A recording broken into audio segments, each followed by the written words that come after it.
It's day 9 of the Israel-Iran war and tensions are only rising.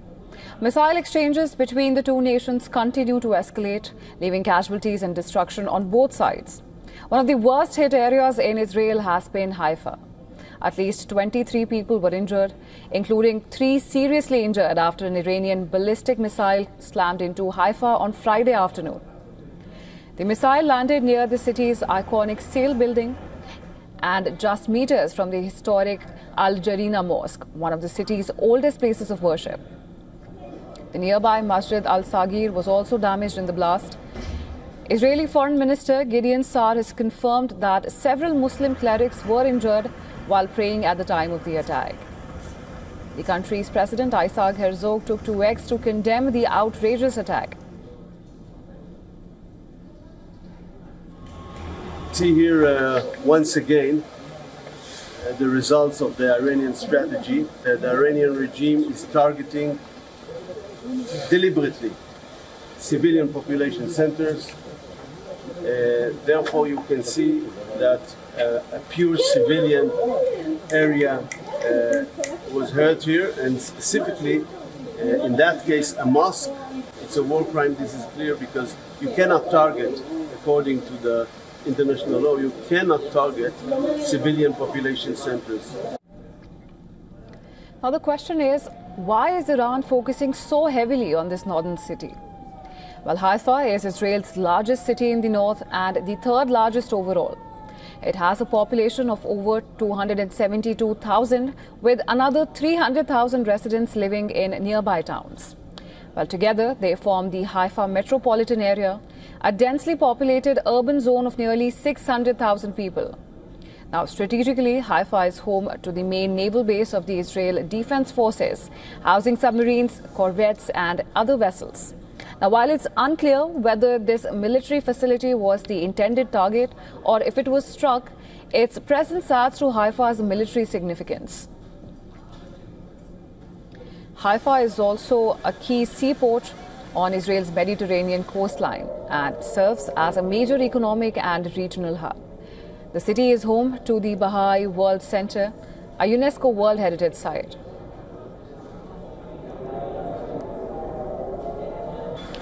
Earlier, we spoke to Dr. Avner Cohen, who's a professor of non-proliferation and terrorism studies at the Middlebury Institute. He expressed serious concerns about Israel's preparedness, and this is what he had to say. Listen in.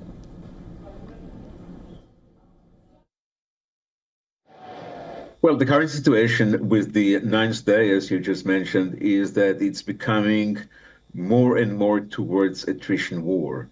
There is no question that Israel has dominated this struggle in the first few days. Dominance in the air, dominance in terms of intelligence. Israel is not built towards a long struggle, towards a long fight, towards a long war with a country 2,000 kilometers away from itself. Israel needs to consolidate what he did into some kind of agreement, into some kind of a way that would make its so far victory into fact in terms of stopping Iran.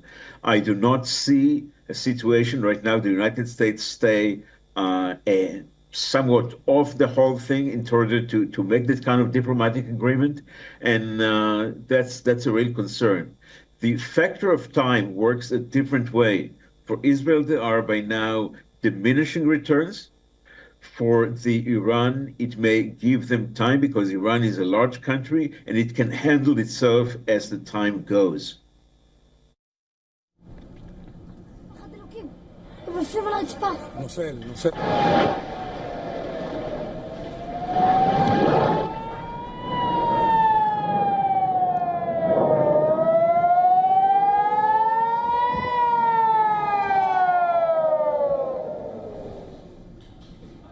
And to discuss more, we're being joined live by Professor Tilman Ruff.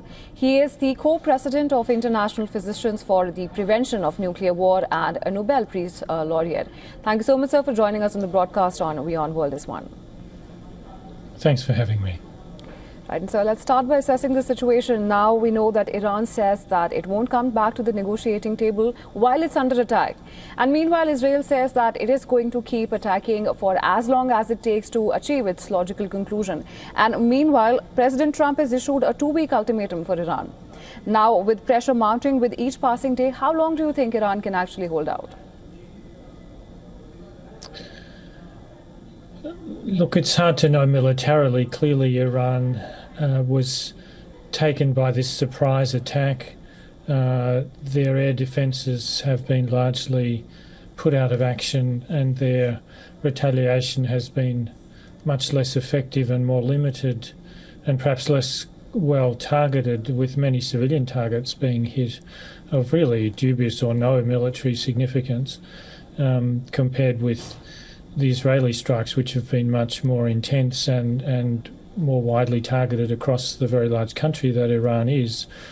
But, you know, Iran is a country of 90 million people and, you know, rather heavily militarized, and it has operated both through direct military capacity itself, but also by arming and supporting many surrogate proxies in the region, the Houthis in Yemen, Hamas and Hezbollah in Gaza and Lebanon, respectively. So it has a wide network across the region of potentially military forces that might answer its call. So it's difficult to know. I mean, of course, it seems unlikely that Iran now, having said that negotiations are off while they're under attack, and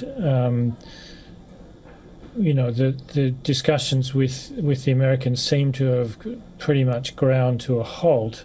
Certainly the negotiations that were underway and really progressing as far as one could tell about Iran's nuclear program, that this attack by Israel seems intended to derail, those are now clearly suspended. Back channels are certainly opening. One hears particularly through the European Union and Arab states. But, you know, Iran is taking a punishing, of course, not just the government and military and civilian leaders and infrastructure, but also the nuclear facilities across the country, and also residential districts have been targeted, and many of the energy infrastructure that Israel has targeted, for example, large oil depots, have caused major explosions and fires that of course, damaged civilians, given the size of Tehran and the fact that there are many industrial and military facilities that are within the city. Also, it's hard to discern the military value of some of the targets that have been hit, like Iranian state television. I mean, I fail to see any useful, legitimate military purpose. This potentially could be an important way for Iranians to learn how to protect themselves and potentially where to go if areas become unsafe. So that seems to me to be really beyond the laws of war.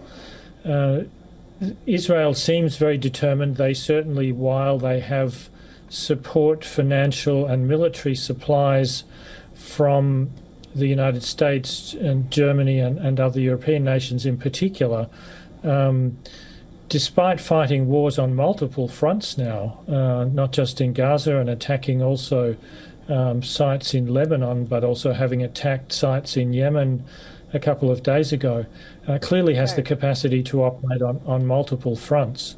So this could go for a long time, but it's hard to see a fairly fundamentalist regime that has always portrayed Israel as the mortal enemy, you know, stopping surrendering in a sense anytime soon. Right, Professor Rauf, and now we also know that Israel says that its strikes have pushed Iran's nuclear timeline by 2 to 3 years. But while having said that, this is amid speculations that the strategy might backfire, and instead of deterring Tehran, it could actually harden its resolve and actually accelerate its push towards a nuclear weapon. What's your assessment on that? I think that's a very real concern. I think the first thing to say is that these attacks are illegal. there was no evidence that Iran posed an imminent threat to Israel. And attacks on nuclear facilities are prohibited under international law and by many different international instruments. They pose very significant risks to civilians of releasing dangerous radioactive materials that can spread indiscriminately and affect countries beyond the one that's targeted. So this is an extremely dangerous practice, and also the idea that one nation, and by the way, the only nation to possess nuclear weapons, is justified to control what it observes, what it regards as proliferation behaviour in Iran leading towards nuclear proliferation. This is so non-proliferation essentially by unilateral military attack is completely illegal under international law. This is not a sustainable path to control nuclear weapons.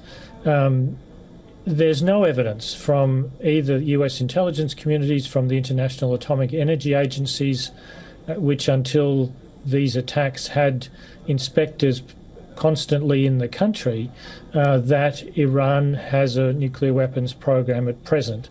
It's likely to have had an early nuclear weapons program more than 20 years ago, but there's absolutely no evidence now that that's the case.